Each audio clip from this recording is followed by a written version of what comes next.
Snow White.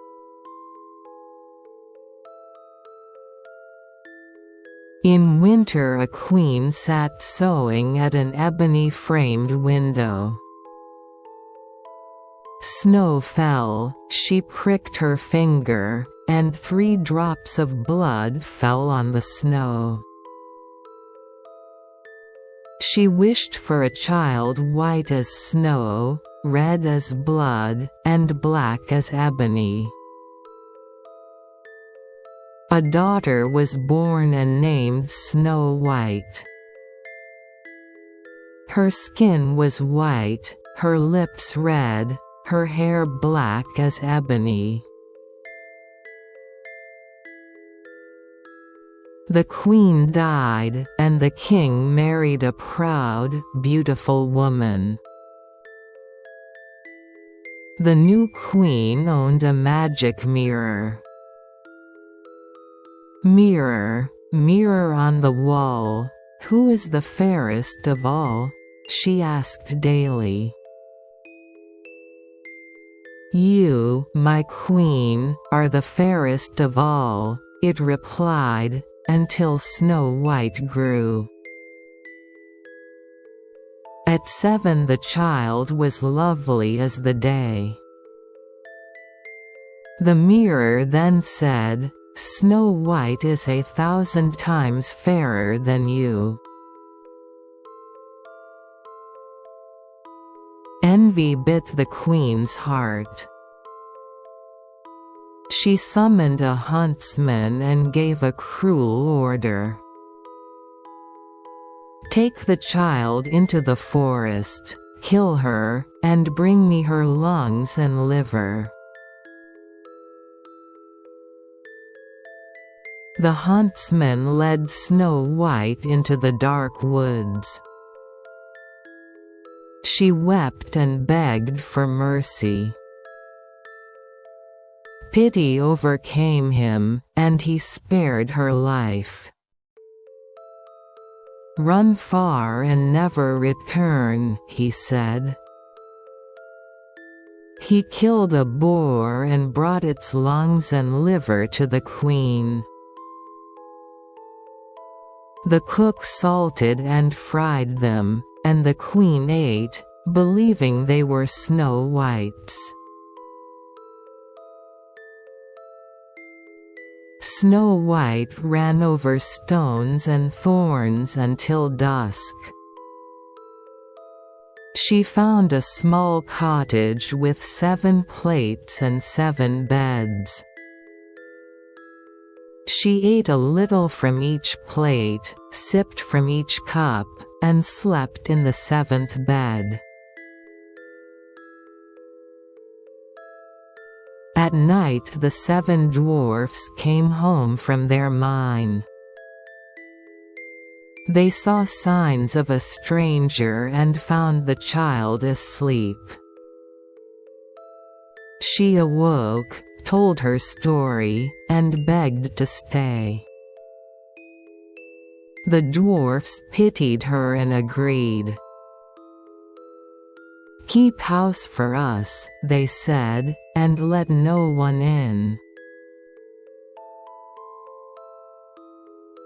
The queen stood before her mirror and asked again.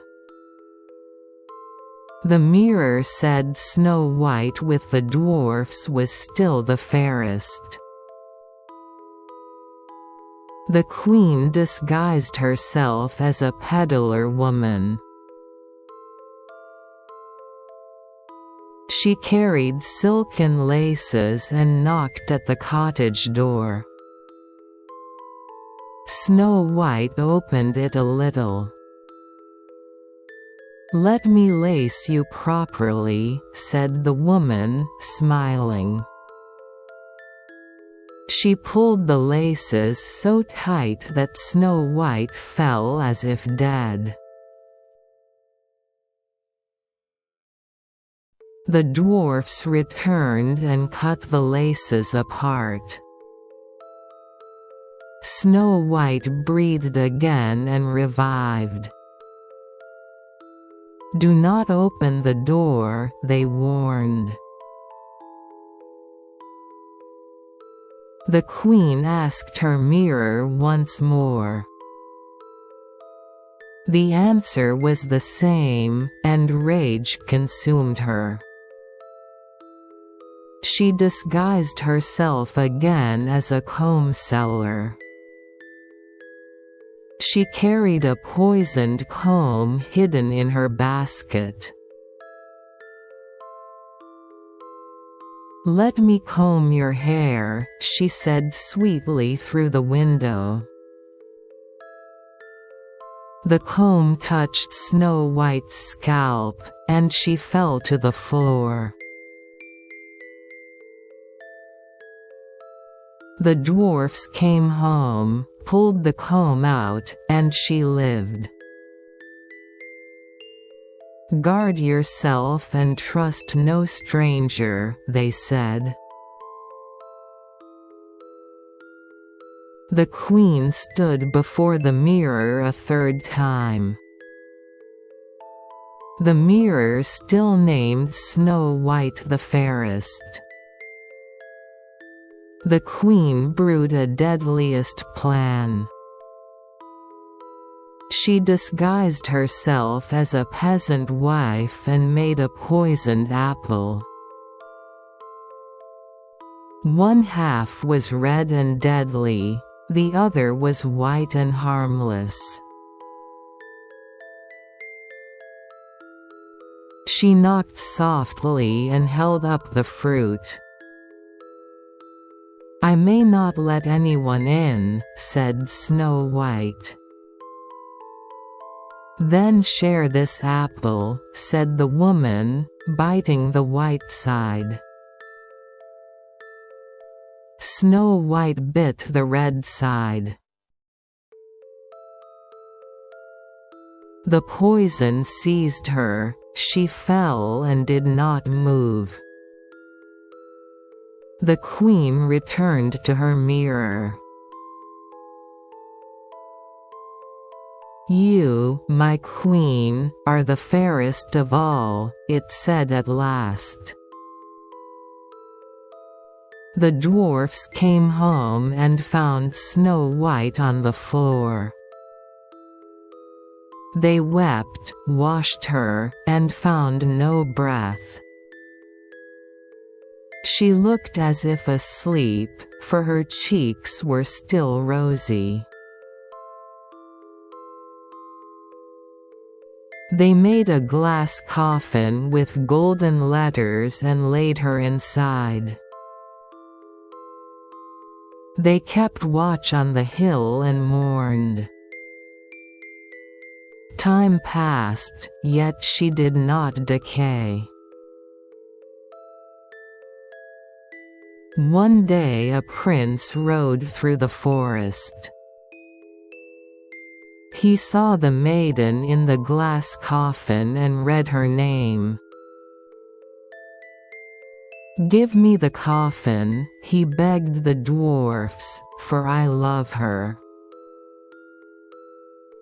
Moved by his words, they consented. The servants lifted the coffin to carry it away. They stumbled over a root. The piece of poisoned apple flew from Snow White's throat. She opened her eyes and drew a breath. "Where am I?" she asked softly. "With me," said the prince, "who loves you more than all." He told her what had happened and asked for her hand. Snow White agreed, blushing like dawn.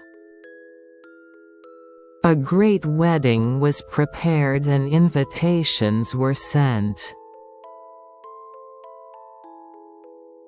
The queen asked her mirror, "Who is the fairest of all?" "The young queen is the fairest of all," it answered. The queen went to the wedding and fell dead after dancing in red-hot iron shoes. And they lived happily ever after.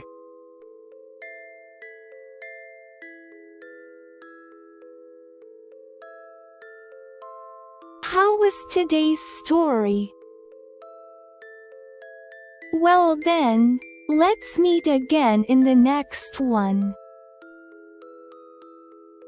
If you enjoyed it, please subscribe to the channel and give it a thumbs up.